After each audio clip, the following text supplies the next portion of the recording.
A palavra que está no meu coração para esse dia está no Evangelho de Jesus Cristo, segundo escreveu João, no capítulo de número 4, no versículo de número 46. João capítulo 4, verso 46, que diz assim: A segunda vez foi Jesus a Caná da Galileia, onde da água fizera vinho. E havia ali um oficial do rei, cujo filho estava enfermo em Cafarnaum. Ouvindo este que Jesus vinha da Judeia para a Galileia, foi ter com ele e rogou-lhe que descesse e curasse o seu filho.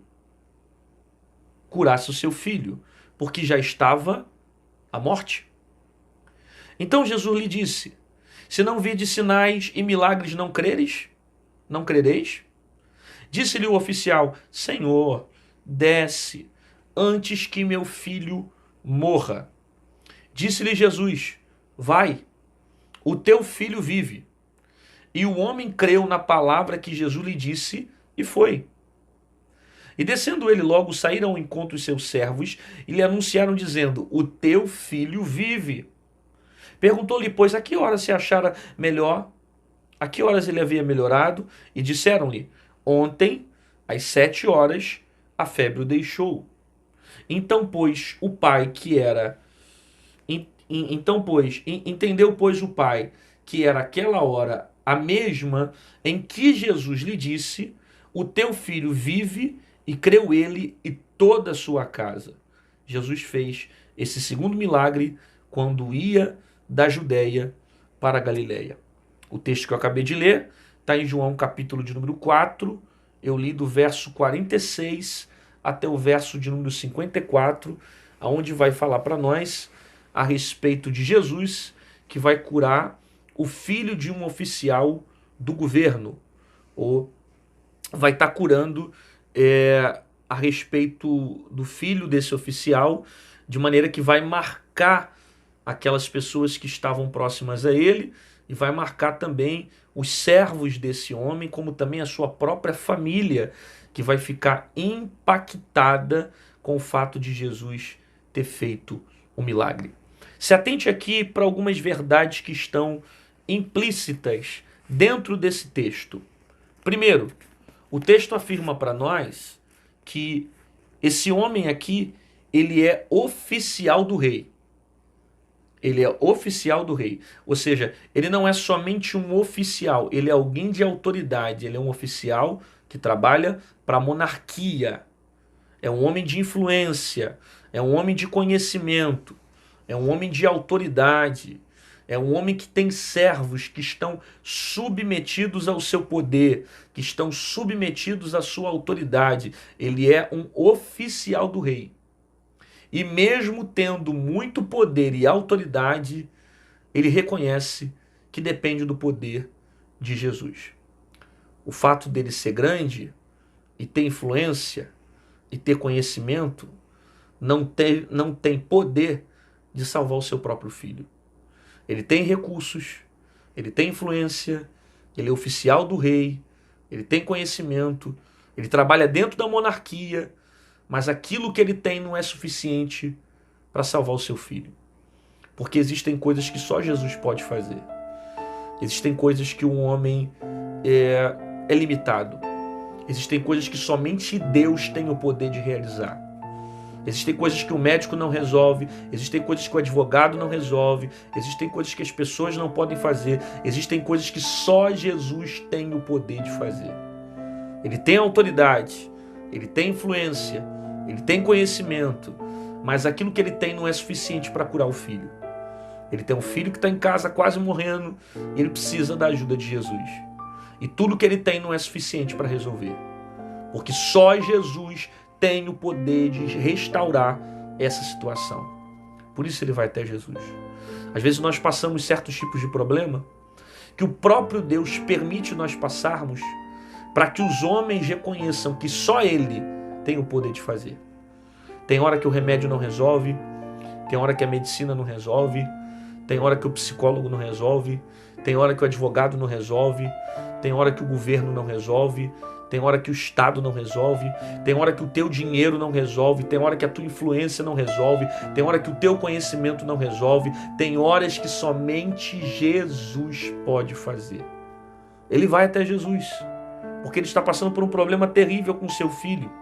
E olha o que o texto diz: ouvindo este que Jesus vinha da Judéia para Galiléia, foi ter com ele e rogou-lhe que descesse e curasse o seu filho. Então, na verdade, ele procura Jesus por causa do problema que ele tem com o filho. O filho quase morrendo, doente, e por causa do problema que ele tem dentro de casa, ele vai até Jesus para que Jesus venha intervir nessa situação e fazer um grande milagre. Às vezes, Deus permite que certas coisas venham sair do nosso controle. Às vezes, Deus permite que certas situações venham parecer perdidas, para que a gente venha se lançar aos pés dele. Às vezes Jesus permite que certas coisas venham sair do nosso controle, sair das nossas mãos, para que a gente encontre ele. De repente, se esse centurião, se esse oficial não passasse esse problema com seu filho dentro de casa, ele não teria procurado Jesus. Só que às vezes Deus permite um problema dentro de casa para a gente procurar Jesus. Às vezes ele permite um problema com o filho para a gente ir até Jesus. Às vezes ele permite um problema com a família para a gente ir até Jesus. Às vezes ele permite uma doença, uma enfermidade, uma perda, para que através desse sofrimento a gente se encontre com Jesus. Existem sofrimentos que Deus permite nós passarmos, para que através dele a gente venha ter um encontro com Jesus. Porque é o sofrimento que nos empurra até Cristo, é a dor que nos empurra até Cristo, são os problemas que nos empurram até Cristo, são as crises que nos levam para perto de Jesus, são as dificuldades que vão nos lançando até Cristo. Ele vai até Jesus por causa do filho, e ele clama a Jesus pelo seu filho, e diz: mestre, vai na minha casa, eu rogo que desça, que cure o meu filho, porque ele já está à morte, ou seja, a situação estava caótica. Então Jesus disse: se não vides sinais e milagres, não crereis? Veja bem, Jesus aqui, ele está ensinando, não somente para ele, mas para as pessoas que estão próximas dele, a aprenderem a acreditar no poder de Jesus sem a existência de sinais. Porque Jesus está deixando implícito aqui que há uma multidão e há uma quantidade de pessoas que só creem quando vêm sinais. Tem gente que, se não tiver sinal, não acredita que Jesus está ali. Tem gente que, se não tiver sinal, não tem fé. Aí Jesus vai mexer com esse homem, dizendo assim para ele: quer dizer então que se não tiver sinal, se não tiver milagre, você não crê? Quer dizer que você só acredita em mim se tiver a manifestação. Quando na verdade a fé é o contrário, é você ver, é você crer sem você ver. Por isso que Hebreus 11 dá a definição de fé para nós, dizendo que ela é o firme fundamento, né, daquilo que eu não vejo, mas daquilo que eu creio, daquilo que eu espero. É a convicção daquilo que eu creio. Eu não vejo, mas eu creio. Eu não posso ver, mas ela é fundamentada, ela tem base pelo poder daquilo que eu creio. Então, Jesus está ensinando para ele para aprender a crer sem a existência de sinais. Jesus está ensinando para ele para aprender a crer sem ele precisar ir na casa desse homem. Porque esse homem queria que Jesus fosse lá e tocasse. Só que Jesus está dizendo o seguinte: você não crê? Que só uma palavra minha você não crê? Que só o fato de eu estar liberando a palavra, o milagre pode acontecer? Porque tem gente que, enquanto não vê sinais, não acredita no poder de Deus. Tem gente que é como Tomé. Enquanto não enxergar os cravos nas mãos, não acredita que ele é o próprio Salvador. Aí Jesus disse: se não tiver sinais, se não tiver milagres, você não crê? E disse-lhe o oficial: Senhor, desce antes que o meu filho morra. Ele continua batendo na mesma tecla. É como se a mente dele tivesse travada no problema. Você já passou por isso? A mente está tão travada no problema, ele quer tanto a cura, a solução daquele problema, que ele não consegue entender o que está acontecendo. Tem hora que os problemas desnorteiam tanto a nossa mente que a gente não consegue entender o que está acontecendo.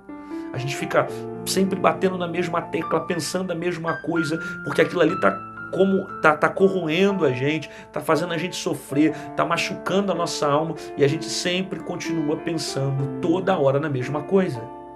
Aí Jesus insiste ele para que ele entenda o propósito desse ensinamento. Aí Jesus diz para ele: vai, o teu filho vive. E o homem creu na palavra que Jesus lhe disse e foi. Que era isso que Jesus queria. Jesus queria que ele acreditasse na palavra, sem Jesus precisar ir na casa dele. Mas confiar em quê? Na palavra. Porque a palavra de Jesus tem poder. É isso que Jesus queria ensinar para ele. Ensinar a ter fé. Que ele não precise ir lá tocar para o garoto ser curado.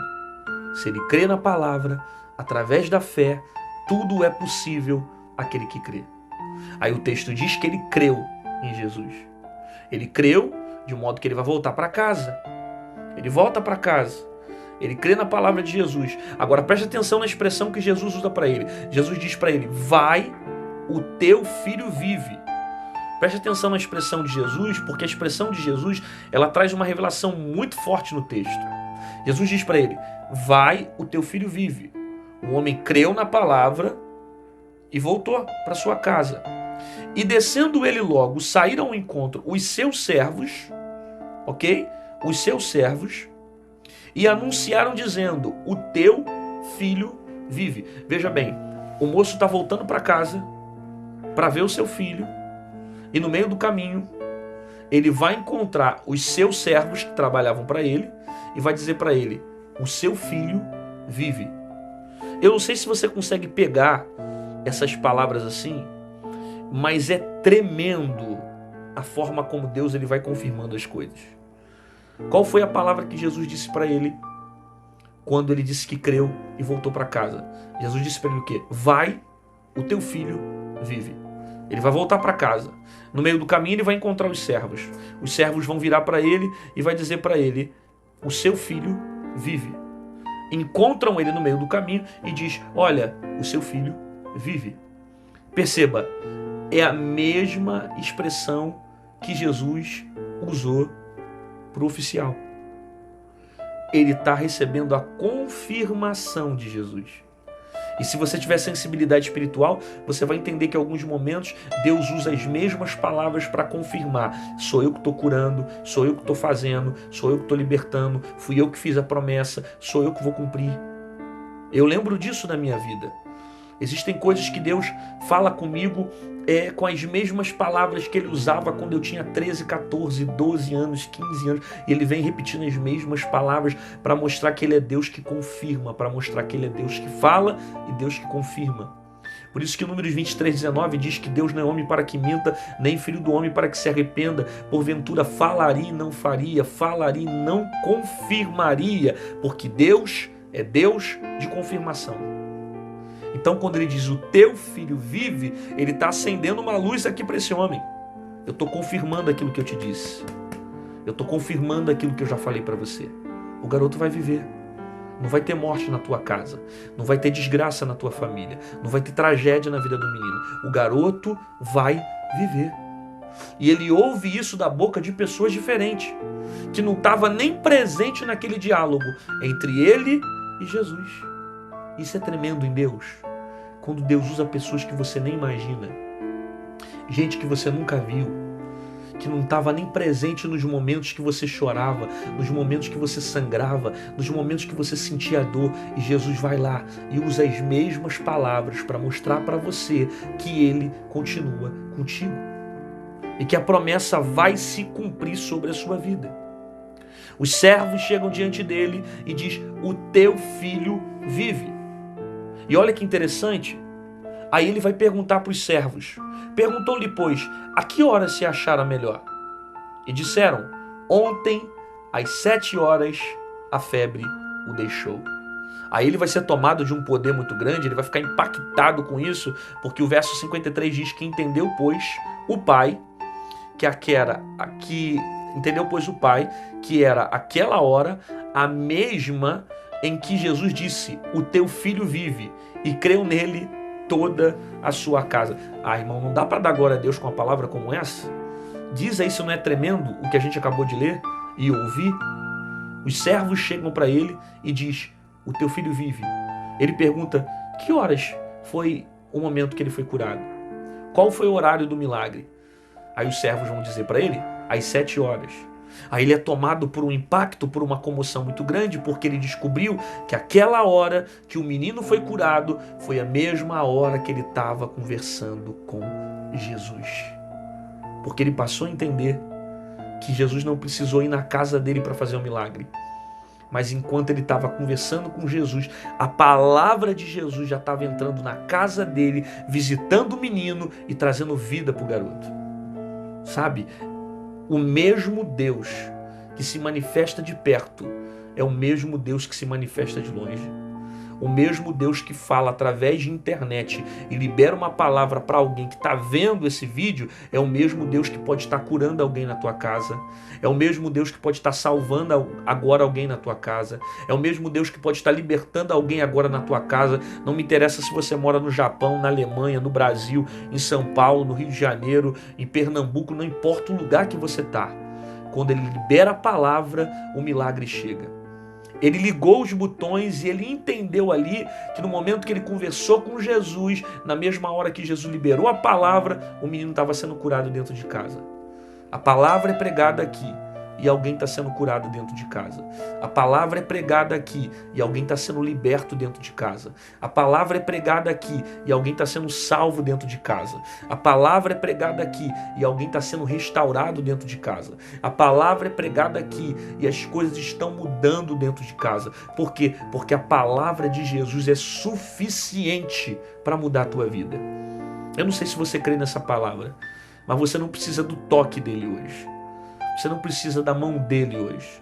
Você não precisa que ele mande arcanjo, que ele mande anjo para descer na tua casa para resolver o seu problema. Se você crê na palavra que é liberada para a sua vida, o milagre vai acontecer. O filho vai viver. Porque a última sentença sobre a sua família não é de morte. A última sentença sobre a sua família não é do diabo. A última palavra sobre a sua casa vem de Jesus, quando ele disse: o teu filho vive. E diz o texto que ele entendeu que aquela foi a mesma hora que ele conversava com Jesus, e por causa disso, ele passou a crer nele e todos da sua casa. Não só ele, mas todos da sua casa passaram a crer em Jesus. Às vezes você passa a entender que Deus permite certas coisas fugirem do nosso controle, para que toda a nossa casa creia nele. Às vezes é alguém que está sendo alvo de uma enfermidade, às vezes é alguém que está sendo alvo de um sofrimento, que Deus vai usar essa situação para que através dela toda a tua casa creia em Jesus. Assim como através desse menino, que foi o pontapé inicial para que o milagre alcançasse todos e que todos fossem salvos, transformados pela palavra. Porque na verdade, esse pai saiu de casa para tentar buscar de Jesus um milagre. Só que ele não voltou para casa só com um milagre. Ele voltou para casa levando um milagre, salvação para ele, para o seu filho e para toda a sua casa. Você recebe essa palavra? Então declara aí nos comentários, coloca no comentário no YouTube, escreve aí: eu creio no poder da palavra, eu creio que o milagre vai acontecer, eu creio que coisas vão mudar. Testifica isso, reproduz isso de alguma forma aonde você está. Eu creio no meu milagre. Deus não precisa tocar para fazer um milagre. Uma palavra dele muda a minha casa, uma palavra dele muda a minha história, uma palavra dele muda a minha vida. Independente se você está perto, se você está longe, se você se aproximar de Jesus e ele liberar uma palavra para a sua vida, não importa a distância, a palavra dele tem o poder de levantar a sua vida e fazer um milagre.